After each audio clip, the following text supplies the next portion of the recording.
Vi har en tryggvande mentamálaráðherra som hevur under hand hevur vald til at seta skúlaleiarar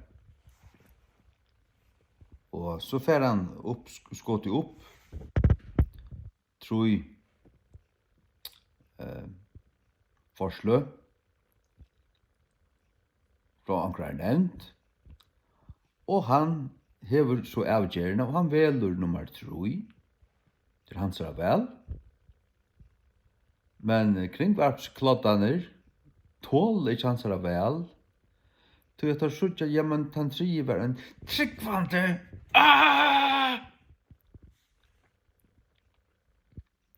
så må vi færa øsa alt upp, geila alt upp, puska alt upp. Fær inn av personliga Facebook-suger og hon tryggvand hundra anglar og sånt, og det snakka det og så kallar tøyendasending. Altså hva det færa lågt. At det bare en prekvom til at det jo ikke det verd. Det ikke tøyendafolk, det forganda i propagandafolk. Så vi alla til avbrotten jeg skal tås meg til. Av tøyendafolk. Nei, alltid så komiskt. Så man vet, var det hinveien det var, at det var en kavhøyen mentamálaráðherra som hei 3 uppskott. Nummer 8 var en brennetryggvande, nummer 2 var en lunchentryggvande, og nummer 3 var en reivrende høytningur. Så han valgt en reivrende høytningen, og at det hadde reivrende kloddaner av kringvarpnen haft godt, haft det funnet vi, tar det bjaunen inn og sier til her, ordentlig. Bjaunen kan øren høvdingen inn og snakka vi han. Så det sier til her. Jans Eidesgård hei valgt det, ja. Å ja, funnet. Det hadde haft respekt for det. Man sier det at tid kjenner til hver egna slæ, tid halda vi til hver egna slæge, tid det var så illt av Jenis, tid tåla ikkje til av at det var en tryggvande frelstan mentamálaráðherra vi bøynenøsene, mønuriginen som man sier, som gjør etter sin egen sannføring, så spør han spurte, ja, hatt det min avgjør. Virkelig godt, Jenis. Men da man det ordentlig vel her. Men Herren halda sånne verjande hånda i det, styrkja det, og ja. Det er godt berg og sol, det er så ikke. Han er bråten av gaun berg. Nei, men han var skvett, nei. Hatt er holdslir arvor. Hatt er ikke holdslir arvor at det er. Hatt er en uiklæring fra hatten i av. God ganger ikke vel seg hold at gjøre sånne ting. Han løyder etter en mann i et sånn egna hjärsta, lukka som David. Det er hjärsta, og til anden ut her. Hjärsta leie. Og det er til at du er bleidur fri honom, høyreligur, lojen, høyre hans er rødt, og vil gjøre som han sier. Ja. Stått litt. Nei, jeg har ikke sett det selv, jeg skal si at det kunne ta, jeg ikke nesten slett ikke ui etter lorsk mer. Men, jeg hører det, de forteller meg til om Janus, og stått litt der det, stått litt, godt, og jeg under kladden av kynnsvittlingarstående farja, alt det her, det pøyner ut av munn, og jeg vet ikke hvordan det tar snakk om det i øyne sending, og så neste sending, og det var tar tåsa ut fra sin egna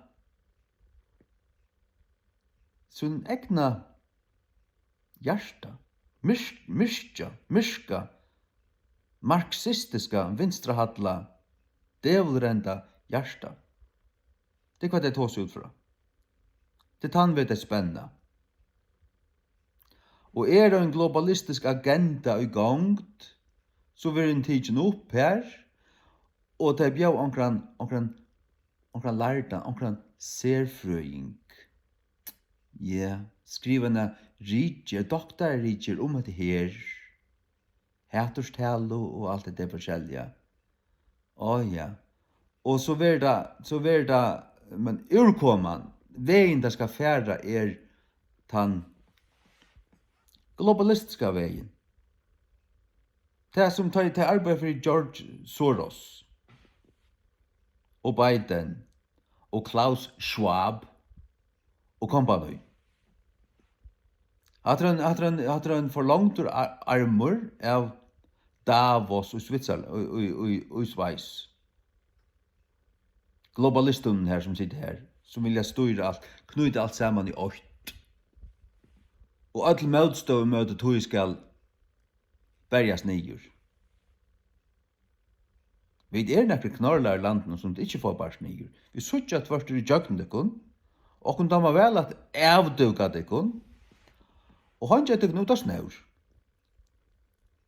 Jens gjør det, og det er eneste som gleder mot hjärsta. Altså, i tøyentene, altså, gjør det, han sverre rett, og han sverre atter som han pleier, og døyligt, altså hva det er døyligt. Det er ånden i døymen.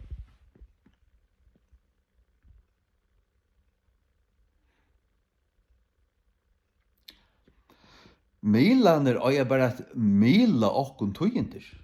Ein mil en mittenlier. Det er mittenlier og mittlen te og samfunnet. Milaner og at mila. At mila at formidla. At midla. M-I-D-L-A. At det her det tengjest en middel. Nekka som i myene, og i midlum te og et anna.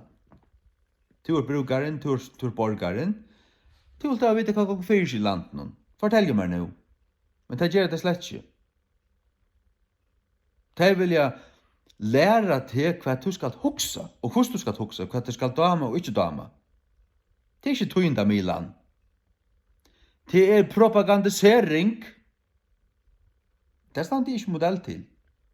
Jeg slår ikke opp. Det er det som tid spudja og galv. Det gjør jeg altså ikke. At det verre enn til en hundrusboja galv. Så at du videre som vaska i sinnen og enda nu tjei, så som Romerbrev 12 sier, at vi skulle enda nu tjei sinne vid Guds åre. Og så kommer man opp om, så helder man lorsten fra seg, og og i sin røgnhøyt, av til man vasker seg vid Guds åre, Efesus kapitel 5, vers 26 sier det samme, at Kristus vaskar sina bror vid en vattenbæge. En vattenbæge vid åren, og han vaskar henne. Og alle pletter av. Men det er bare de som akta hans år, de som kallar seg Kristus, men ikke akta hans år, og er bare syndig og avlojen. Det er ikke galdant for deg.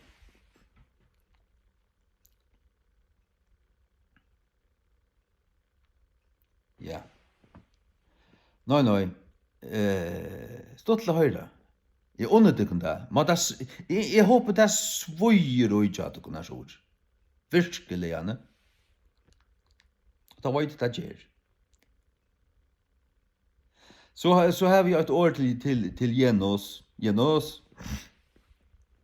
Det er at Shadrach, Meshach og Abednego tar var varsbeier i eldsovn, og han var hit av skjeiferer møyr enn kvart vant vær. Og så var et annet ruter her til å kunne hitjen ui enn den eldsovnen. Og tar etter å brenne opp. Men tar hokt inn, hva sier jeg ditt? Nei, her det, men her gonger en fjore tjatamen. Og utsjønt hans en sonur Guds. Ans og sonur Guds, det var det var en fjärde, men hvor det her, sonur Guds. Tog han var en med, altså en medvor, men god. Sonur Guds, tog stendte her. Daniel 3:25. Läs det hvis du kan, hvis du dårlig lese. Det vil jeg håpe. Ja. Og det som at ta vi ferdig jøkken eldsrøntene, ta Herren tjåken. Han tjåken. Jeg var mengan altså, finnes jeg rønt til at man vil krostur, men knappt nei, herre. Ta man så kjenner seg som Lytland krostan, så Herren her. Herren tjåken. Jeg begynner ikke for konene, tog at hon hei kreft, og nyere parten av likamnen, til så vidt gjørst til vekk, men nu kreften brøtt seg i lungene og i høyland. Til ikke gå togender. Men vi snakkar sammen, vi altså det varst, man altså man blir inte allt trusch och är så här loj att tog 15 år efter alltså lägga av alltså men inte bönen har det lätt att leva lätt att kon öja men alltså mittel och så ser jag vet har en mäktig vi lyder att han ska gröna och hon är till strålning och jar och det och att morgon ska alltså få kemo för lungorna. Tar har funnit 4 lilla svullar i höjlan så står som en bön som en bön alltså. Och för henne vill hilden bön av mångon. Och så var hon till strålning och hon ska ligga här en halvan timme med halvan timme och en timme här loj. Spänt nyer och ska man inte röra sig och rattas det här. Det som jag särskilt ber till att Herren må vara tjåande vid sin närvaro och att det ska vara några troblöj. Och så snackar vi en att han nog så vär. Nej, det gick väl. Ongen ötte, her var en særlig nærvære inne, og så følte jeg en høyde elektriske hånd av bøynen, nærm ved bøynen. Jeg visste. Det akkurat det som mengan har kjent. En personlig nærsting for alle andre, tar man i bruk for en. Ja. Og kvært, ja, men jeg trykker til at hun skal også bli grøtt. Jeg ser her, 4 lille bønner her skulle sparkast ut ved bøn. Ja. Altså, hvordan kan du være så glad? Jeg vet ikke. Jeg har gleden i herren. Han kommer. Så er det også til at man altså, Loiv med Kristus og deien en vinningur. Deien bara en vinningur. Skulle jeg døy, skulle vi dripen, skulle det var tjokken tryggvande, vi vet at her i heimunnen vi pøylagrymmer. Det stender i Hebreabraun 11. Pøylagrymmer. Og de som var dripen for trunna skilt, heimunnen var de ikke verdigjør stedda. Heimunnen var de ikke verdigjør. Det akkurat det. Lät dem okkur tæna herran og vera við kort og en eldsliga rønslu så hin fjärde mæren i eldsovnen til sonur Guds han tjåkon og tar oppna så horena inn i eldsovnen og så mennene kom ut tar ikke lukter av eld i adam någon gång tar lukter av kjættan.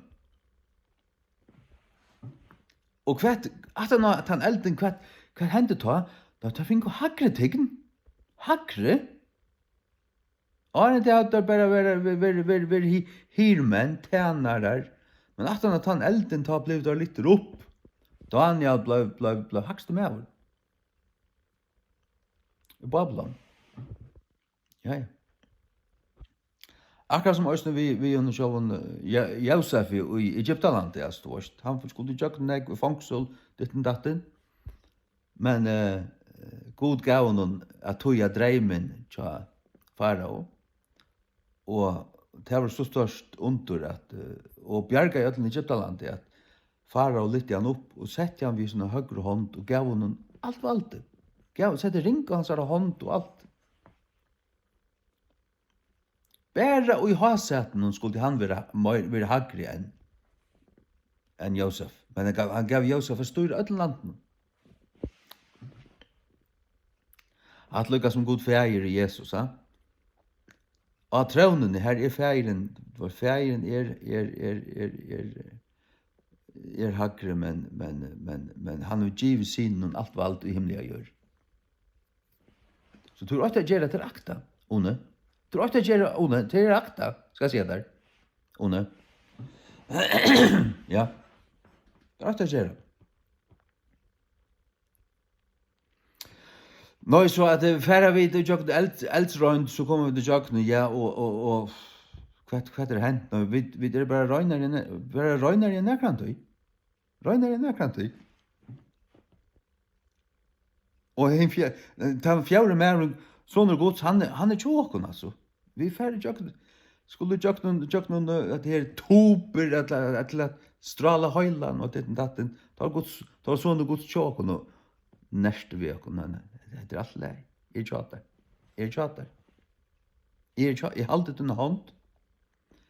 Och jag också om dagen där skriver det till henne till Psalm 23.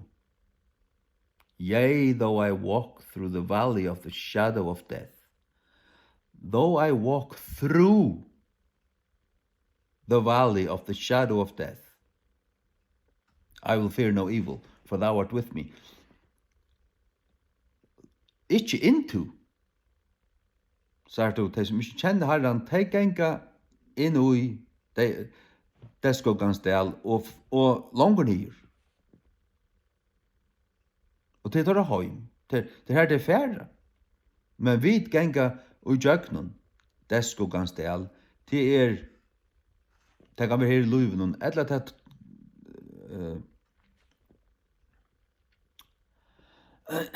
hva det som merker. Men Herren er tjåkon. Vi er omgant i aløyna. Vi har alla grunn til at litt høyt i høyt og være sterskir, kalkin, ja. Hoksa der til. Ordentligt mal i kalkin. Hoksa der til. Det ikke først kinn. Og så slett i kvenkin. Uslengst som det best varvåta norrena malet fortelja i kalkin. Vi sier 8, 2, 3, 4. Så sier 1, 2, 3, 4. Ta du teller, så sier du 1, 2, 3. Og en rødt uslensk bøybel til alt i kalkin. Grundåret er ikke folk ikke te. Nei, grundåret er mævur. Mævuren han. Det har vi så gjort i First King James. Skal jeg ha en ordentlig bøybel av First King?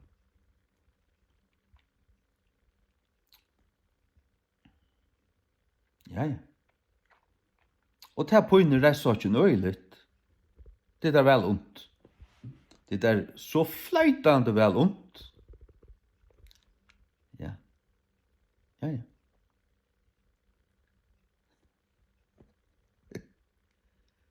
Det er så det. Amen.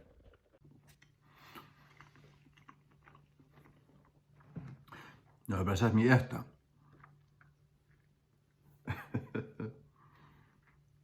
Så då. John Tryggvante. Hvis han rätt checka alltså. så det så snart att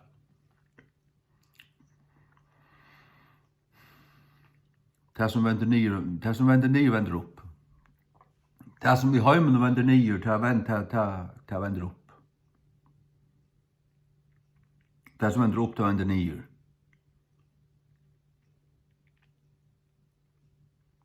Vi drev njerar ver. Vi fylgja øren prinsippen enn hva virker i heimen.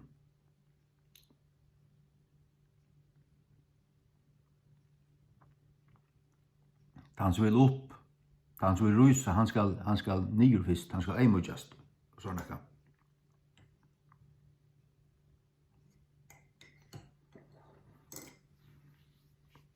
Og vi dyr ande så alle lika. Det som endurfødt ut der, det anden. Vi dyr født omanifra. Vi tar finnes av Guds anda og jokken. Det livande gjør, god ande. Skal det vi god gjøre? Skal du høyre han, kjenne han, så måste du være andalige livande. Vi tos ikke om at det var en eller annen anda. Eller bara vid hunnen anda. Nej, du måste få av Guds anda.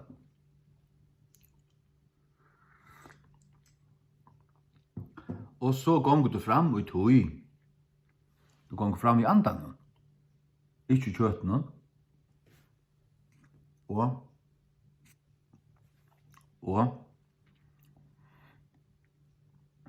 så livet du fyrir det evige. Tøy kan Paulus säga, Loivir med Kristus og deina vinningur. Dein en vinningur, det kan ikke passa. Så har det tablet man løster fra ødlens nijeriska. Du som tinger som tropult. Det stadigvæk tropult. Og vi føler tingene og alt. Trean og alt det avdøy, men vi føler at det ikke innast ui okkur. Vi føler at det avvirka okkara hold og okkara sinne. Men det rett kikka er Guds badne, det lever i andan. Og her slipper djevelen ikke et. Så er du, finner du det og erst her. Så er du, tue ut her, til i salene. Lika om jeg bare hiltje. Tue ta mønje tutt egna medvitt til sjálvan, her du erst, du huksar og alt det der. Til svalen, og til inneholdet sinne og kjensler og minne og alt det. Så først det langt inn, så tar vi dem under medvite. Og så langt inn i atter, innast, til anden. Mennesken er ande til åt. Men her er et rom inni ut her som er skapt til god å begå i. Skapt til Guds at begå i. Guds ord kallar okkom fyrir tempel halgandans. Fyrir grunn 6:19 og 20. Tempel er et hus. Og tempel er et Guds hus. Og så stender det i Romabrevn 8 vers 13 at det er. Sjálvur anden vittnar vi anda okkara. At det er Guds bøn. Sjálvur anden vittnar vi anda okkara. Det er så at du kjenner, du høyrer vorsnakka og i tøynen anda. Fra Guds anda som er her, og du bor ut her.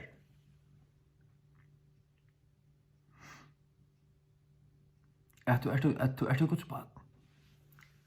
Så er du fri, og glede og vevn.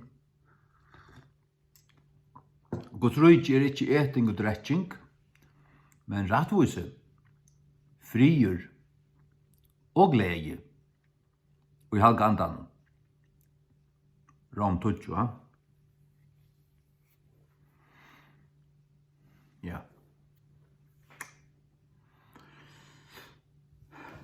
Ikke eting og dretting, det er ikke ut i forgæren, det er ikke ut i kjøten.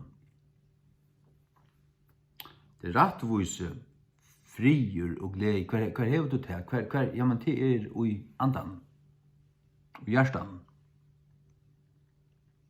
Og til rattvise fyrst,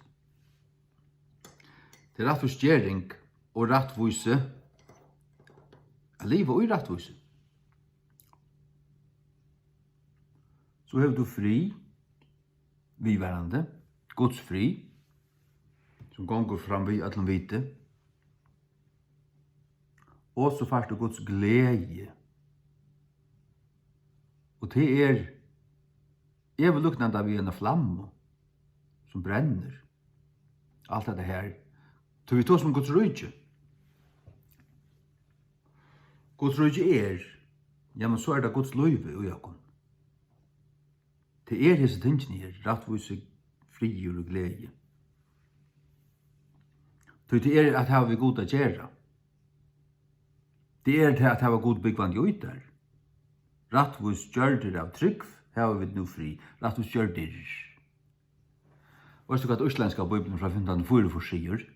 Rettlætter fyrir tro, høvum vi nu frid vid Gud, fyrir Jesum Krist drotten vorn.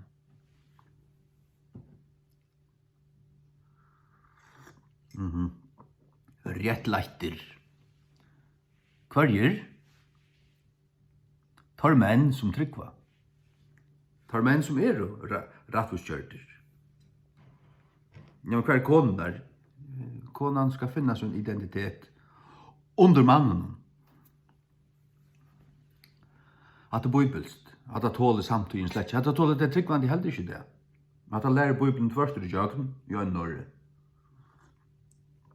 Tvørst i jøkken, ja, i Norge.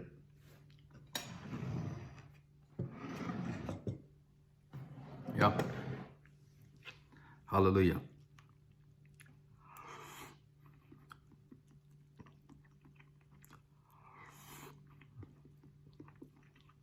Så er i høyme det. Finns meg dagen fru. Så at kvart ble atter oppringter. Fjellmiddag folk. Ja. Nei, Løyve er mer Kristus. Og ta i løyve er der Kristus, ta i deg en vinninger. Ein vinninger. Ta i en tryggvande brauer for eller syster, så sier vi at han eller hun er for en heim. Ja. For en heim. Det er akkurat heim. Her er vi pøylagrymmer. Her har vi ikke heima.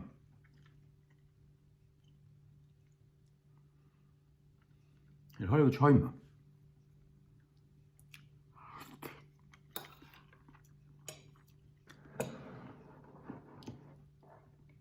Men enda tøyen kommer å være trång.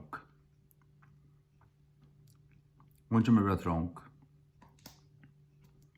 Vi kommer bli forfyllt.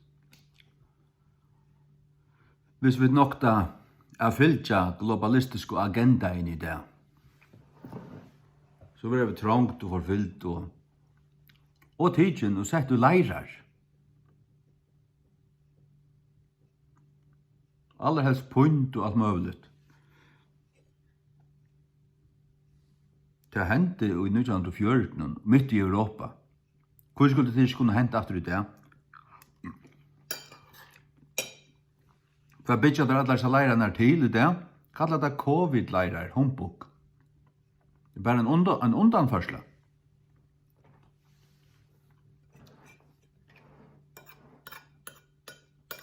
At det er de marxistiske globalistene, kommunistene og globalistene, som er i lag ved Kina, vil jeg gjøre allan heimen til en. Det vil hava internasjonale, eller alt sjåa sosialisme og marxisme. Vi skulle ikke øye Davos eller Klaus Schwab tar kort en kampanje. Agenda 2030. You will own nothing and you will be happy. Ja, tar vil hava det at ikke øye. Du skal være en total træler. Tar skulle styre ætlunde til løyve, men hvordan er det at heimen skulle tar ikke øye? Tar skulle øye mer og mer. Det er akkurat som Pavel. Snakker om at vi skulle djeva mer til det fatakko. Hvorfor djever han ikke til det fatakko?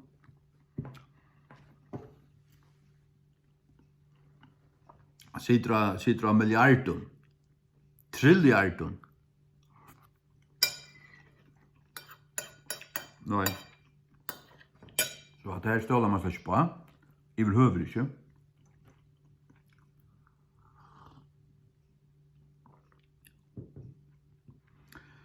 Så at, nei. Men som man sier, jeg vet at det her, at enda tøyen, som nu stender for framman næste 20 år kunne være eggvelige, kunne gjerast eggvelige, trång og tung, krevjande. Det som ikke nu er vaksinere og alt det her, og det finnes ikke at det passer her, og nei. Man ser det langt i Australia og Kanada. Nu kunne det ikke fære inn nærkastane. Du kunne ikke være sammen med en falske, utan til å ha et koronapass. Og at det er slett ikke en vaksinasjon mot noe som helst.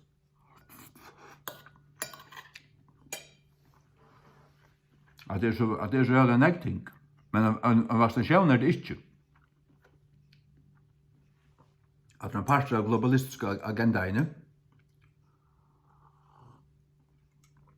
til kontroll. Og så skal det, så løyer dette til nøkker sti, hvor er det kanskje 2-3 sti, og jeg ser agendaen her, så er det til. Nå jeg skaffer penger her, nå er det til. For det er en part av samfunnet, så skal du ha et eller annet, og i høyre hånd, eller i ende. Og jeg tror at det som du først i ende, det var ikke jeg. Det som tog til en drømper for å få det ut til ende og ut til en hånd, det hever vi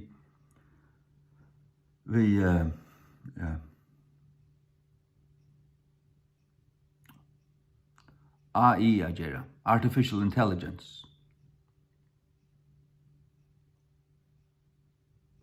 Og det knyter øyne alt det som tar alle sprøyte ut i kun halva kvart år.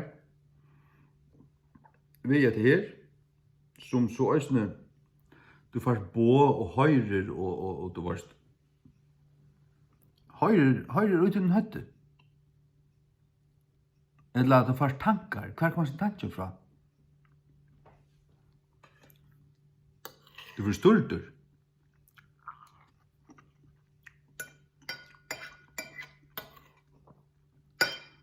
Og så vera ting ut her lamma i. Du var ikke bare brøyter.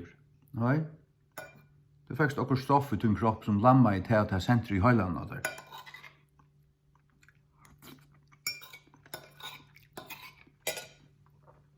Så tid om takk hva til gjerra.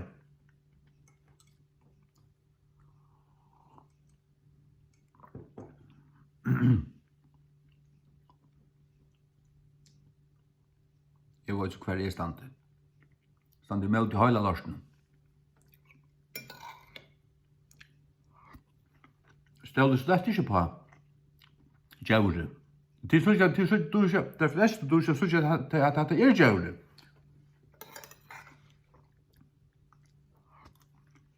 Det fleste du vet ikke hvordan nær vi er kommet. Alt stendt vi ditt nær, tar to som har skaffa penger, tar to så langt om. At vi skulle betala vi så kryptiskt. Og det skal bare være ved hånden. Alle disse tingene er det å være utarbeid. Det er ikke kanskje ikke enda litt kommet igjen. Hvordan det er. Det er bønt for fremme.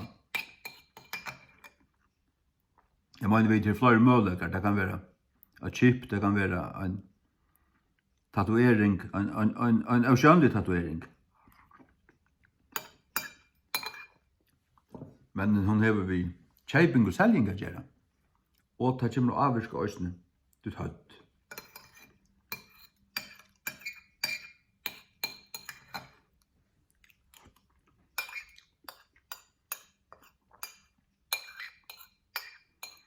Og så vil du fengt av hvor du skal tilbya.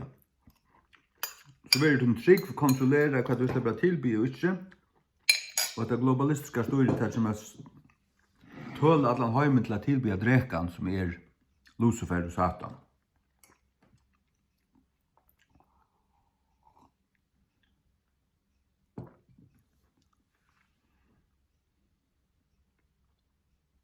Og tryggvinn til som globalisten det var som tryggvinn til Hitler. Det var okkultisme, spiritisme.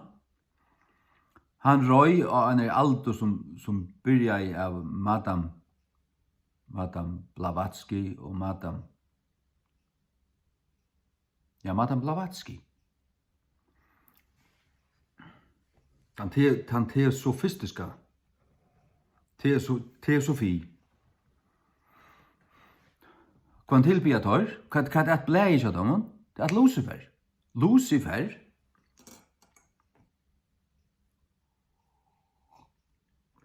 og hverjen hevder prøysa i Vatikanen og hverja postur siden 2013, Lucifer. Det var stånd jo. Det var slett ikke videre noe.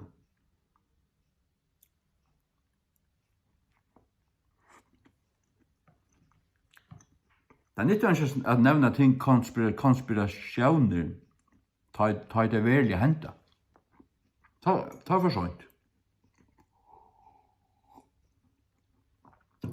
Og Bibelen sier meg til at sørste tog skulle komme spottare som skulle si hva er det ur hans kom og du vet at fedran sånn og så helt alle lutter av fram. At det har jo en tag med tryggvand folk. Akkurat at det er spott i her. Hatt har vi hørt på siden forsen. Han skommer den. Tryggvand folk.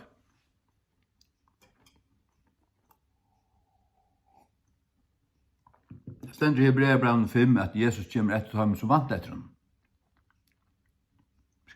Ta ham som vant etter ham skal han byrstast av øren sin utan synd.